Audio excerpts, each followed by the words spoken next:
year 2137, humanity had stretched itself across the stars. Colonies dotted moons and planets light years from Earth, protected by the Interstellar Union, a fragile alliance of human-run systems. But in the deep reaches of Sector 9, beyond official borders and communication grids, something ancient stirred, something that did not care for politics or peace.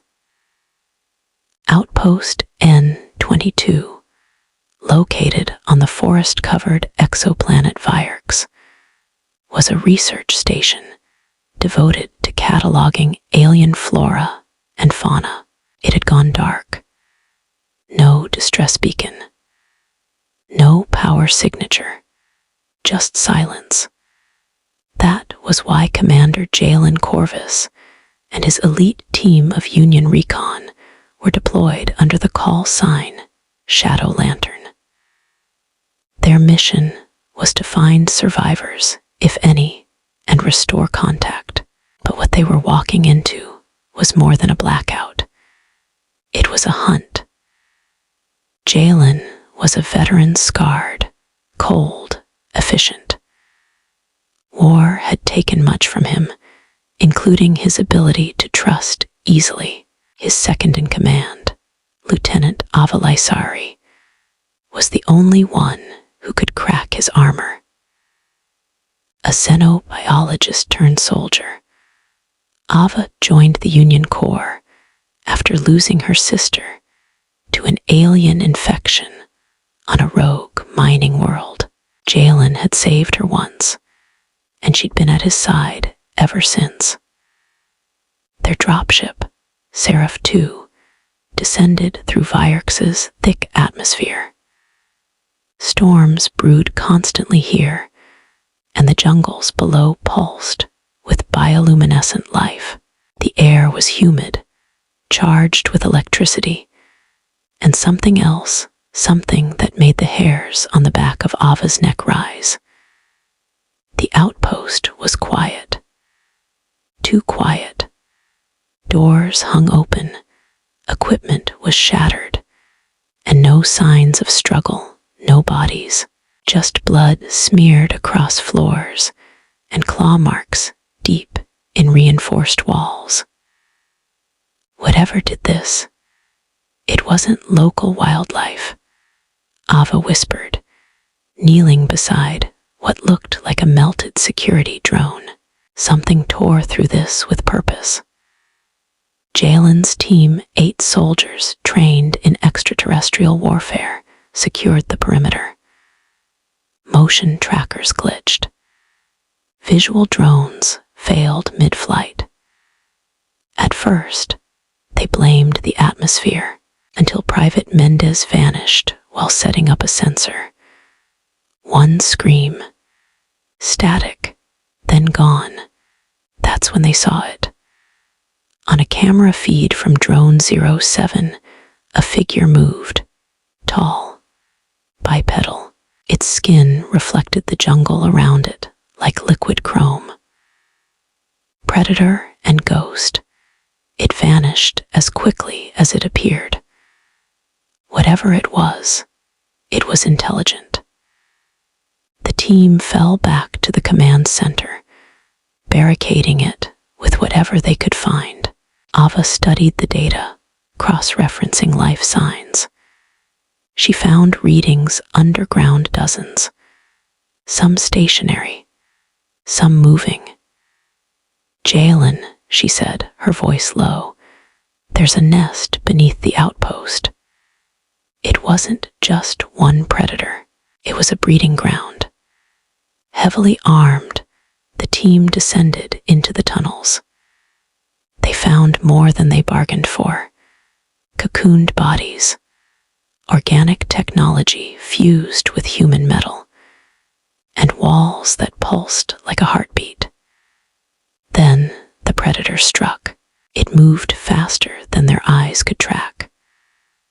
One by one, soldiers fell, some eviscerated, some dragged away. chaos, Jalen and Ava were separated. Ava ended up in the core of the nest, surrounded by strange eggs, biomechanical in nature, humming with energy. She was cornered. The predator appeared, towering and terrifying, its eyes glowing like dying suns. But it didn't kill her.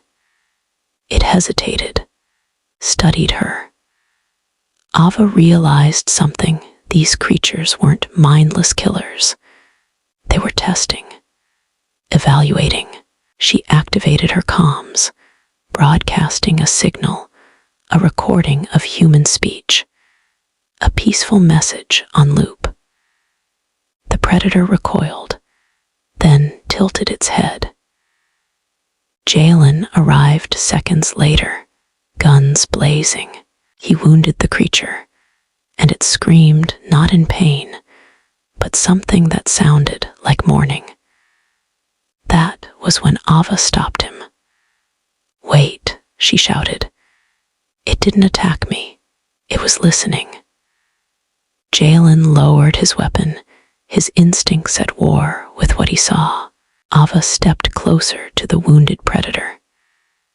She knelt and extended a hand, not as a soldier, but as a scientist. It watched her with ancient, intelligent eyes, then responded in kind, touching her forehead with 2 clawed fingers. A vision burst in her mind.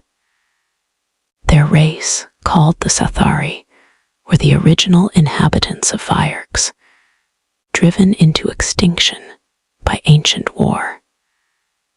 Some survived in stasis beneath the planet, awakened only recently by the outpost's construction. They weren't hunting, they were defending. The humans were the intruders. With her heart racing and her mind flooded with alien memories, Ava translated what she could for Jalen. He didn't like it, but he trusted her. Together, they initiated a ceasefire. Ava convinced the predator queen larger, older, more terrifying than anything in their nightmares, that they meant no harm. In return, the Sathari offered knowledge maps of ancient energy veins and a warning of a far greater threat deep within the planet's crust. Earth Command didn't believe the full report. They classified most of it and deemed Vierks a no-go zone. But Ava stayed with Jalen. Over time, relations with the Sathari grew. They were cautious allies, beings shaped by war, slowly learning trust again. Jalen, haunted by past bloodshed, found something unexpected in the silence of Vierks. Peace.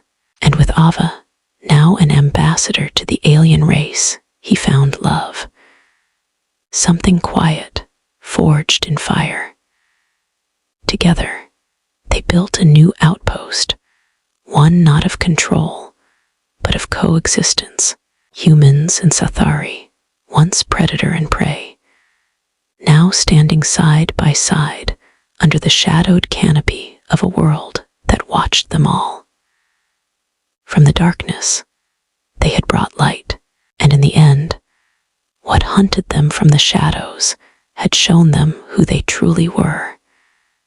Not invaders, not conquerors, survivors, and maybe, just maybe, something more.